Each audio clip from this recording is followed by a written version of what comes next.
memperingati 10 hari pencurahan Roh Kudus. Hari ini yang ketiga ya.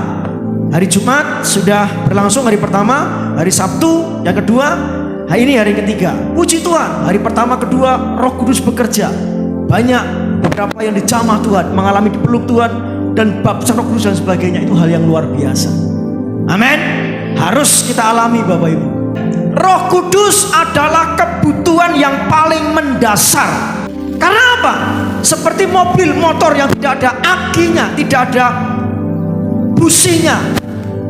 Busi itu walaupun tempatnya tersembunyi hanya kecil, tapi dia penting sekali. Betul enggak? Vital itu. Roh Kudus walaupun itu di dalam hati tidak nampak, tapi itu penting sekali. Ini yang kadang dilupakan orang Kristen.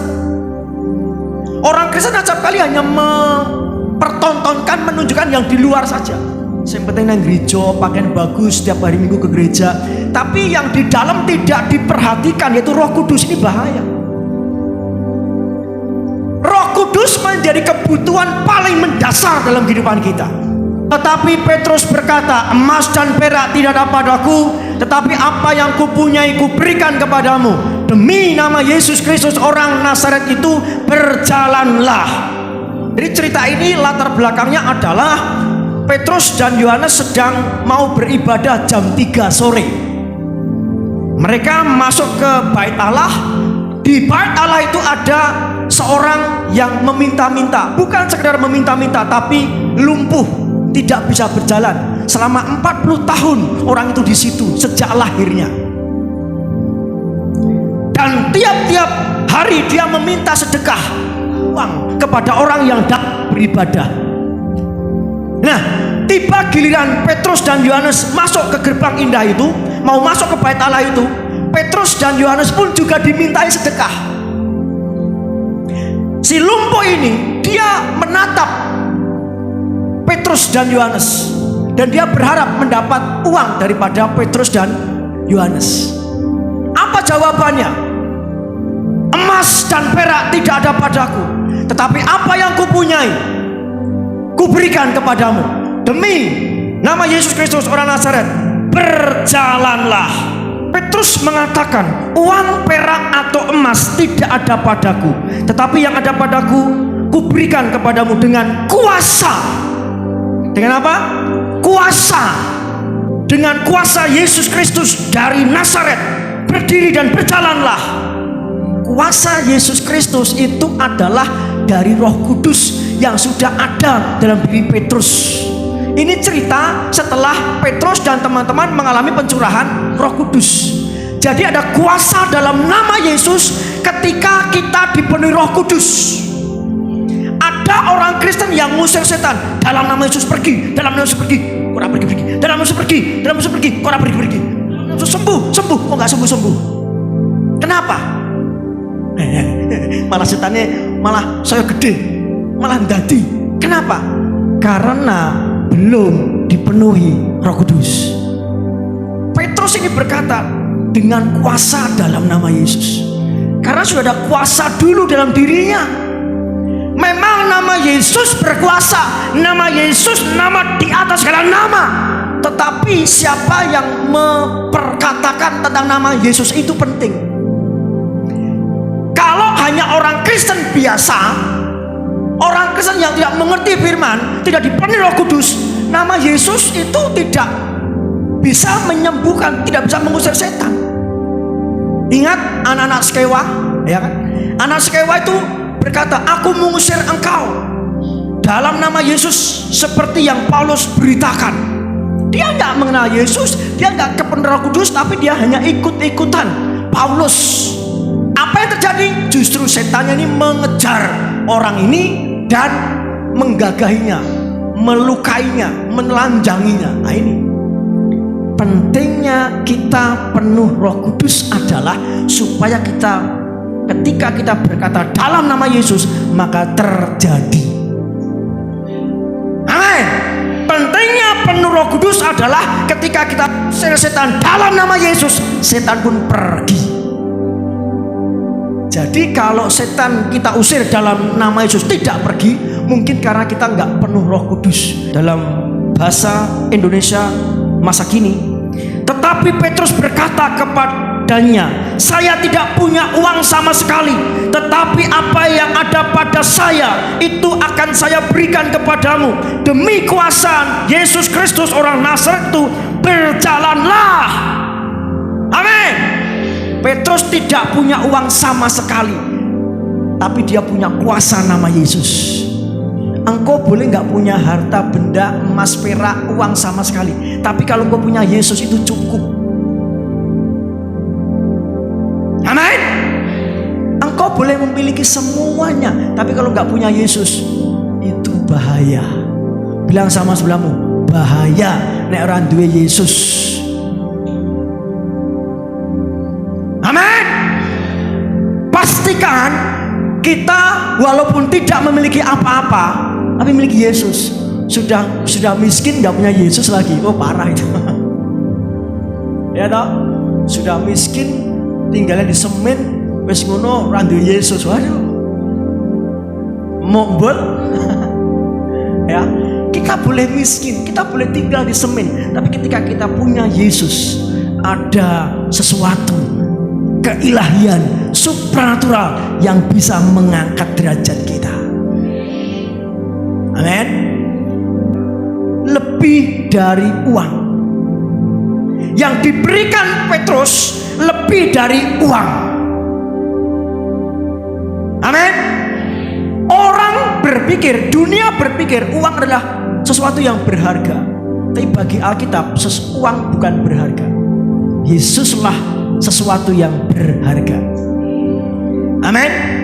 Jadikan Yesus sesuatu yang berharga dalam dirimu.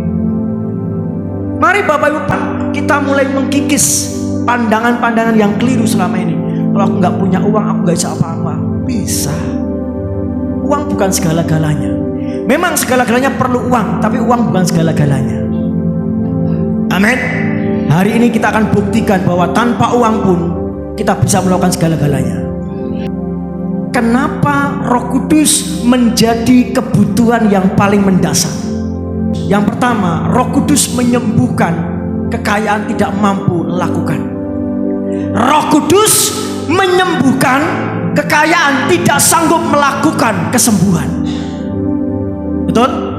Yuk kita baca, okay? 1, 2, 3. Lalu ia memegang tangan kanan orang itu dan membantu dia berdiri. Seketika itu juga kuatlah kaki dan mata kaki orang itu. Amin. Ini terjadi setelah Petrus berkata, emas dan perak tidak ada padaku, tetapi apa yang ada padaku kuberikan kepadamu. Demi nama Yesus Kristus orang Nazaret, bangkit dan berjalanlah. Lalu ia memegang tangan kanan orang itu dan membantu dia berdiri. Seketika itu juga kuatlah kaki dan mata kaki orang itu. Kesembuhan yang dialami oleh 40 tahun orang yang lumpuh di Gerbang Indah ini karena uangkah? Halo? Karena uangkah? Tidak. Karena apa? Nama Yesus. Karena apa? Karena kuasa Roh Kudus yang ada dalam diri Petrus yang sudah memenuhinya. Ingat, pasal 3 ini kejadian setelah pencurahan Roh Kudus. Di Kisah pasal 2 ayat 4. Mereka mengalami pencurahan Roh Kudus dan akhirnya Petrus berkuasa. Dan akhirnya Petrus penuh Roh Kudus, sehingga ketika dia berkata dalam nama Yesus, maka terjadilah sesuai dengan iman dan apa yang dideklarasikan. Amin. Roh Kudus menyembuhkan kekayaan tidak mampu lakukan. Orang boleh punya kekayaan, tapi ketika penyakit datang, bingung dia, kelabakan dia. Wes piroto bayare tak goleke ning yo ora mari-mari. Jadi jangan berharap dengan uangmu, jangan berharap dengan kekayaanmu untuk engkau sehat.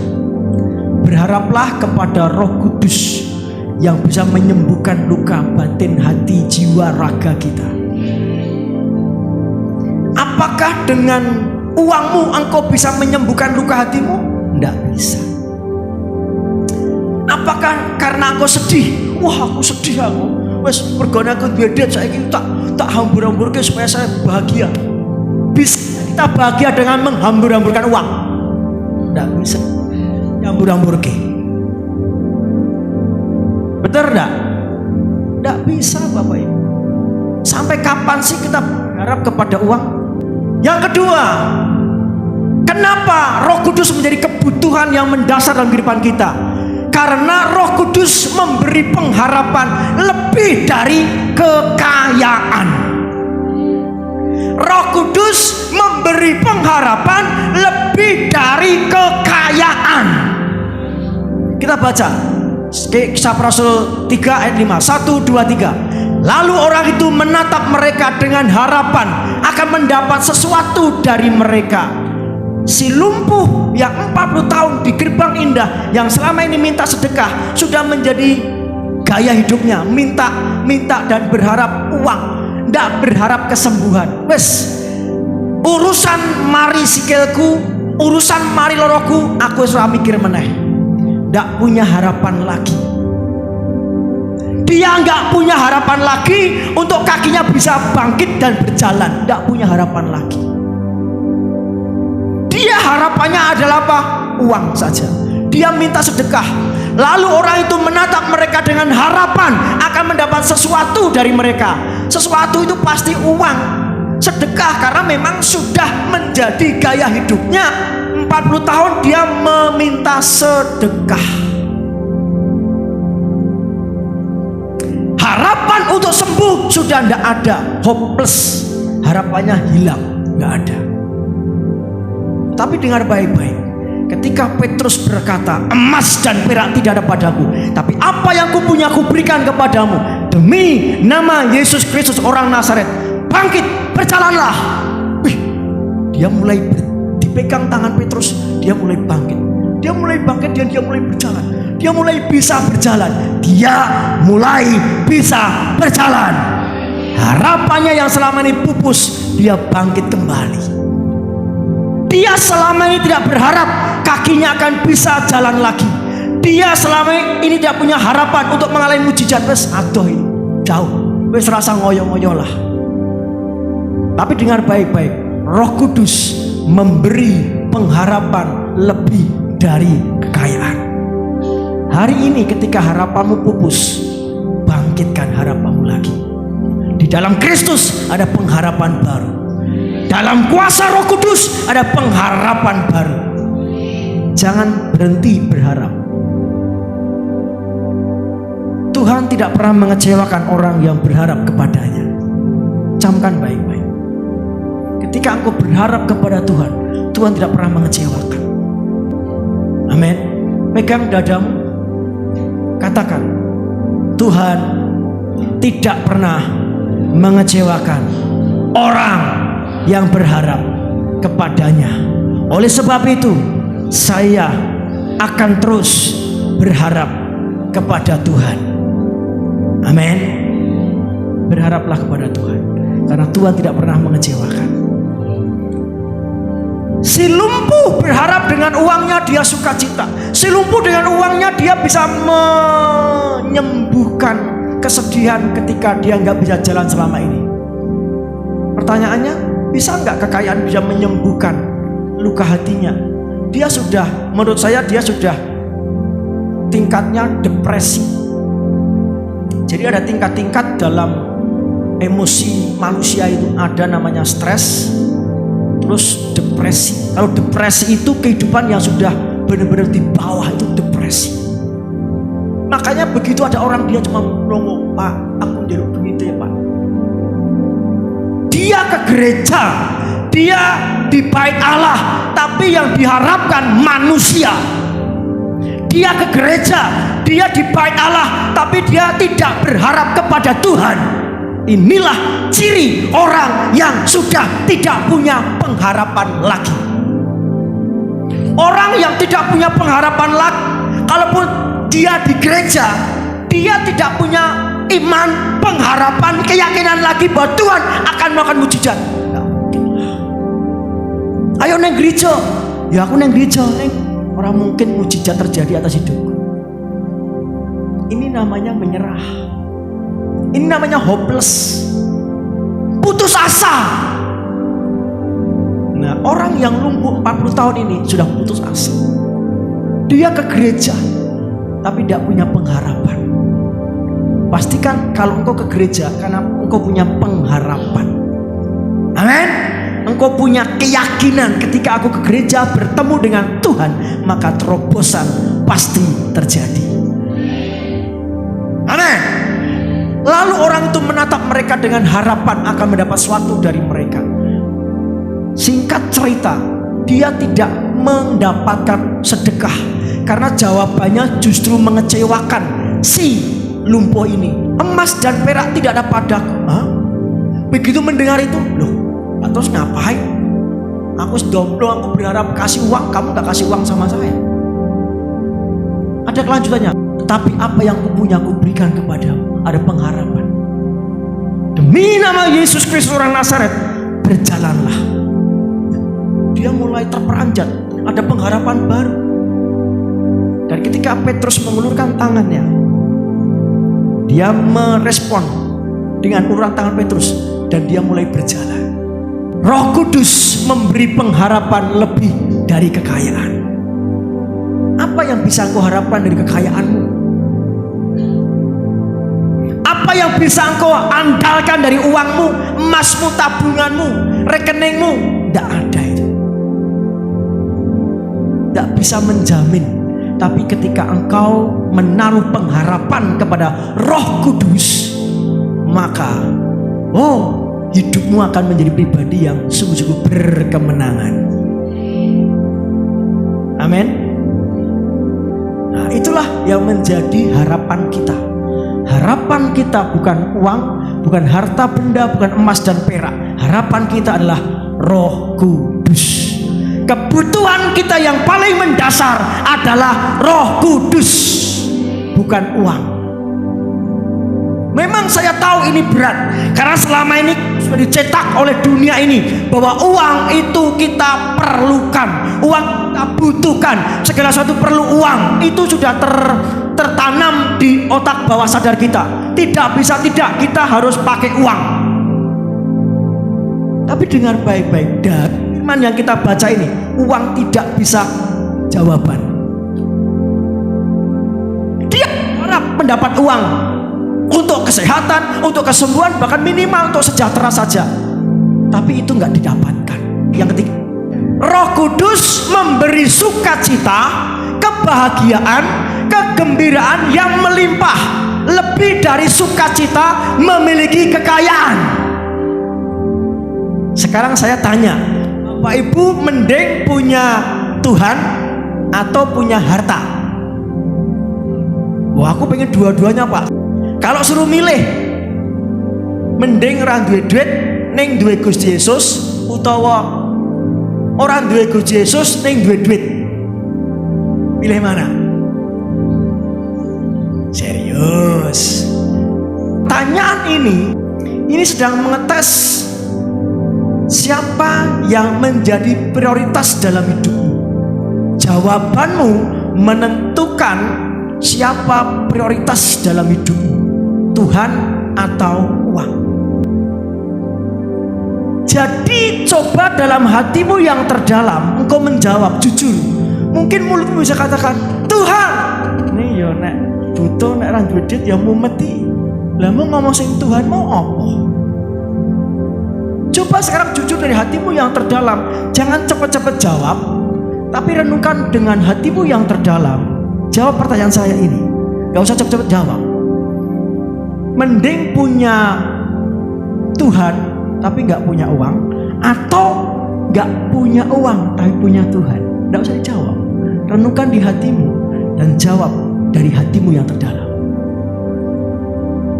Dari jawabanmu itu akan tahu engkau ini cinta Tuhan atau cinta uang. Engkau ini mengasihi Tuhan atau mencintai uang.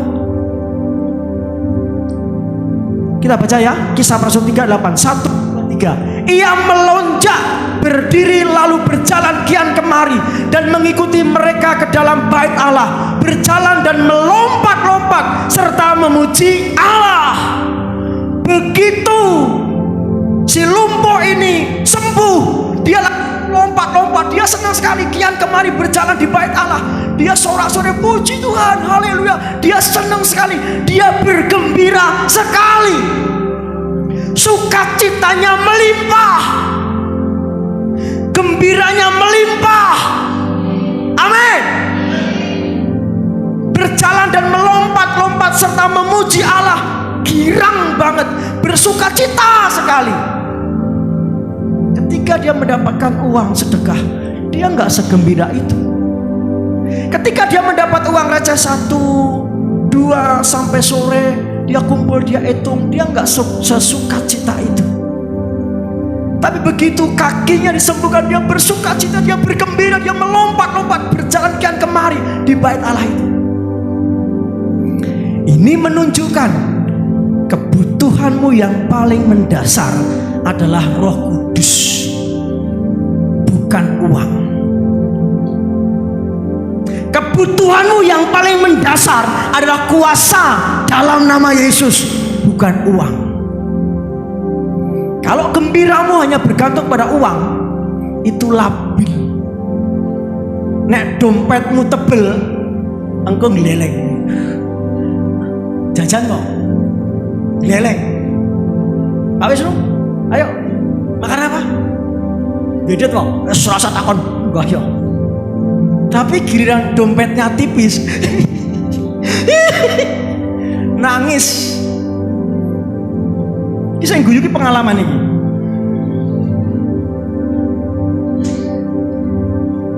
Sumber gembiramu siapa Bapak Ibu?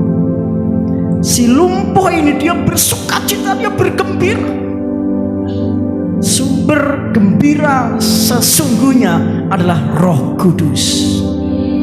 Jadi pastikan Bapak Ibu kita memiliki sebuah sumber gembira karena Tuhan.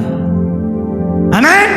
Sumber gembira kita ini bukan karena jasmani, bukan karena hal-hal yang duniawi, bukan karena uang, harta, benda, emas, perak dan sebagainya.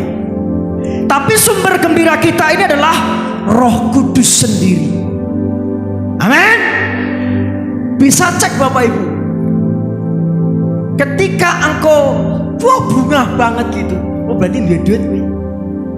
Tapi nak suntuk, jegadul, uring-uringan, kabeh disengeni, berarti ada duit. Ini artinya tandanya orang dunia. Ada yang keliru loh Bapak Ibu. Ketika engkau nggak punya duit, engkau tidak sukacita, nggak bergembira, nggak semangat. Giliran punya duit, jauh-jauh, senang banget di media sosial, di status itu. Ayo, udah jajan yuk, besti jajan. Merah duit pet, statusnya peteng gedet, gelap gulita. Ini orang dunia Bapak Ibu. Bergembiralah karena Tuhan maka memberikan apa yang menjadi keinginan hatimu. Kalau gembira kita ini karena siapa sih? Gembira kita karena siapa? Mari kita menjadikan Tuhan Roh Kudus sebagai sumber gembira kita. Kalau sumber gembiramu uang, itu riskan, itu labil. Tuhan adalah sumber gembiraku, tidak ada yang lain. Uang bukan sumber gembiraku, kekayaan, harta benda, bahkan orang pun bukan sumber gembiraku. Orang yang paling baik sekalipun, namanya dia masih orang, suatu hari dia pasti mengecewakan kita, karena dia juga punya pribadi, dia punya masalah, dia punya pergumulan. Jangan bergantung kepada manusia. Firman Tuhan jelas mengatakan, diberkatilah orang yang mengandalkan Tuhan, yang menaruh pengharapannya kepada Tuhan.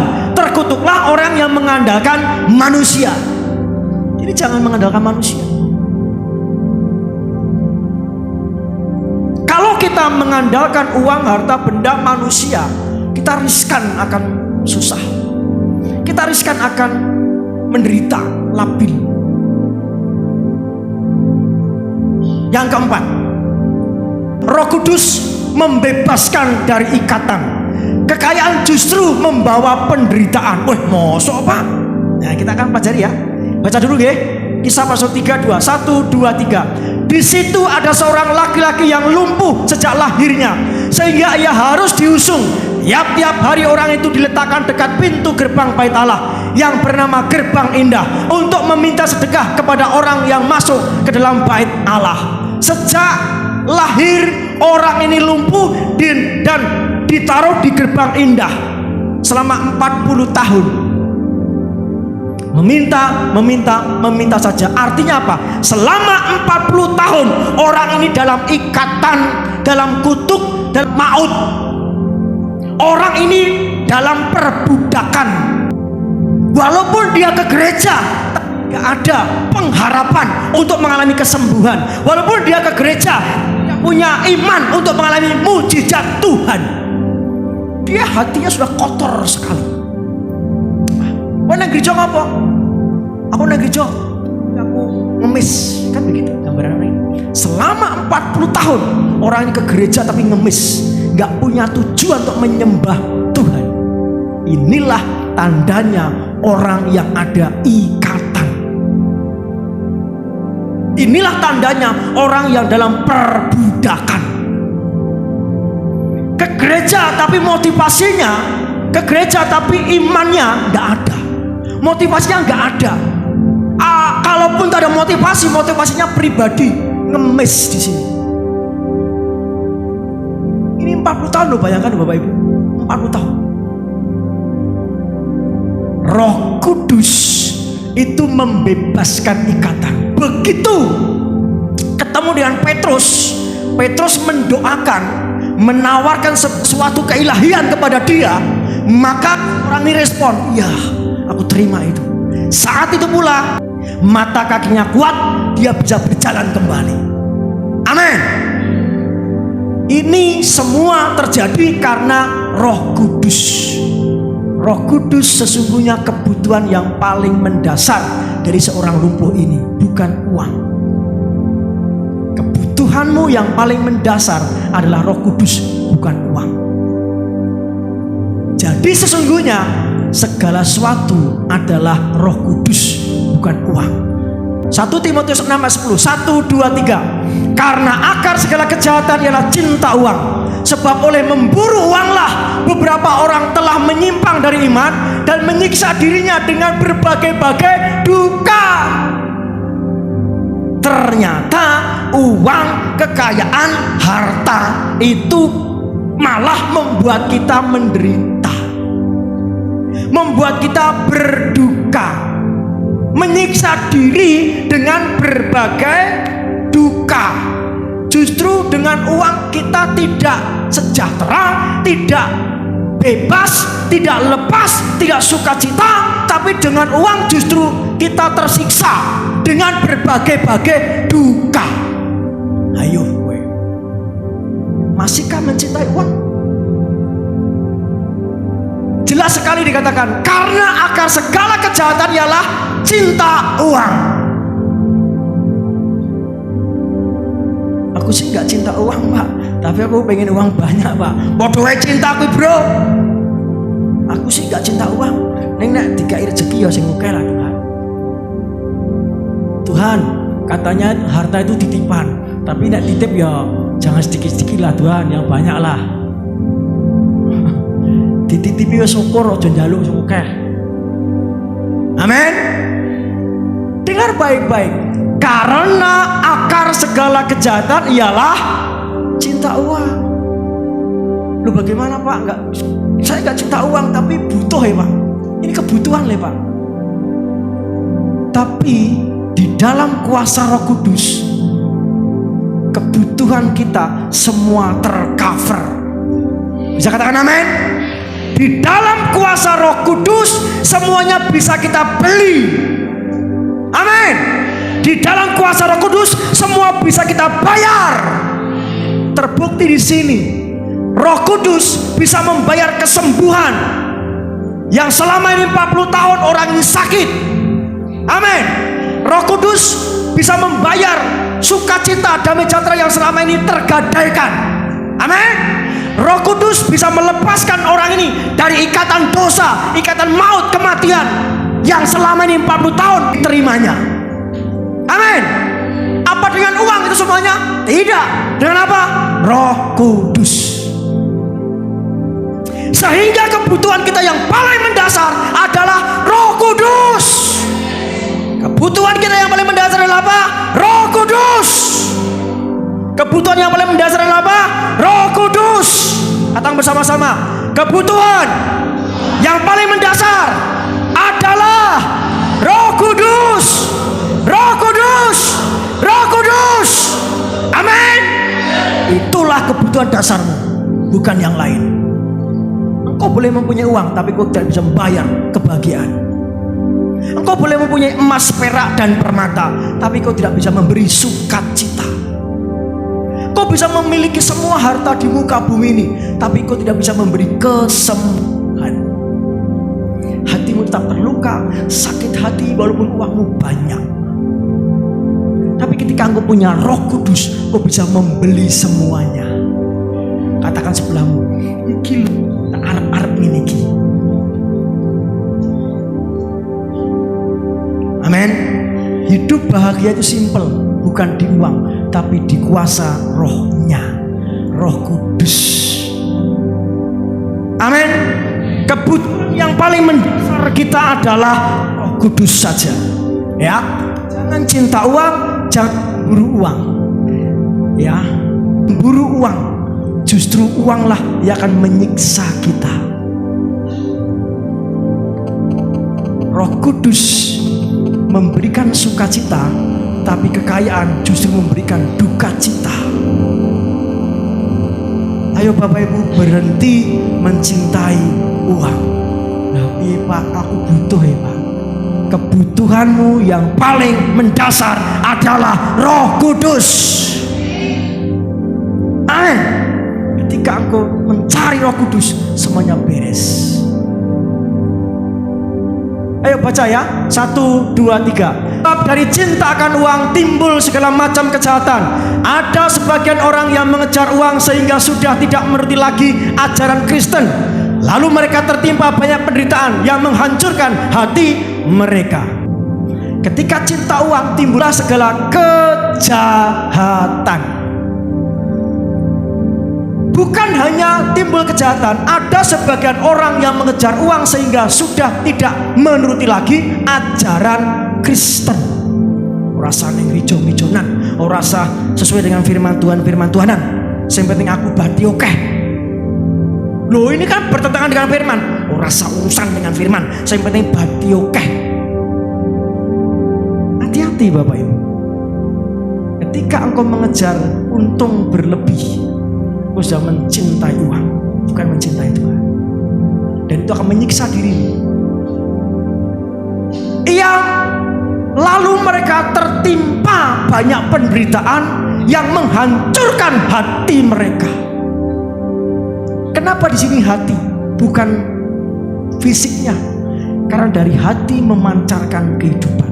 Karena dari hati itu mengendalikan segala sesuatu. Ternyata kalau kita fokus kepada uang, memburu uang, hati kita rusak. Hati kita tidak lagi mencintai Tuhan. Ketika hatimu mencintai uang, otomatis hati yang cinta Tuhan tidak ada. Ketika engkau memburu uang, mencintai uang, hatimu rusak, hancur. Gimana Pak? Lah uang kan kita butuhkan loh Pak. Ya tapi ketika engkau mengejar butuhmu, apalah artinya kalau hatimu hancur, menderita?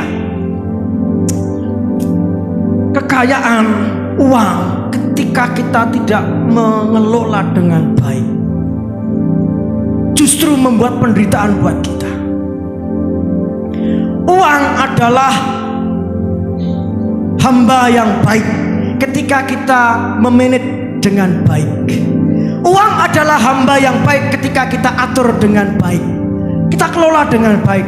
Tapi uang akan menjadi tuan yang jahat ketika kita dikendalikan oleh uang. Setuju?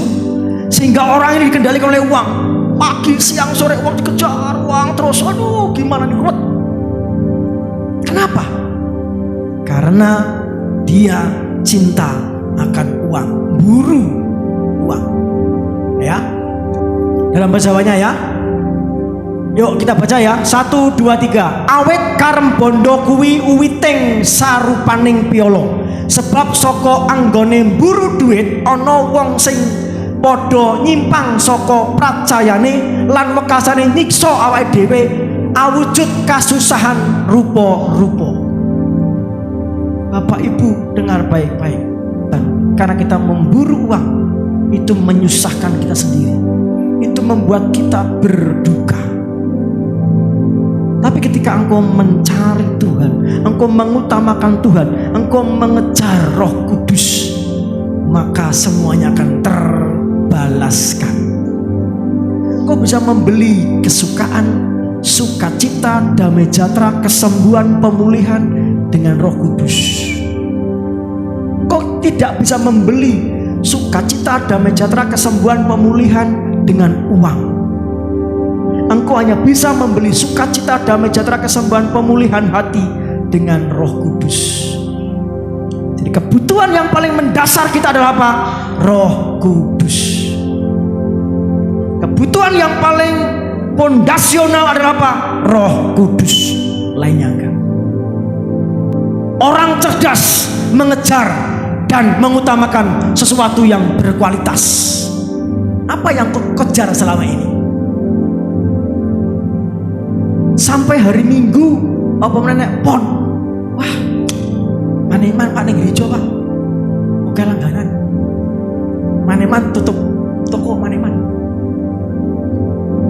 Saya hanya kasih tahu, orang yang cerdas itu mengejar dan mengutamakan sesuatu yang berkualitas.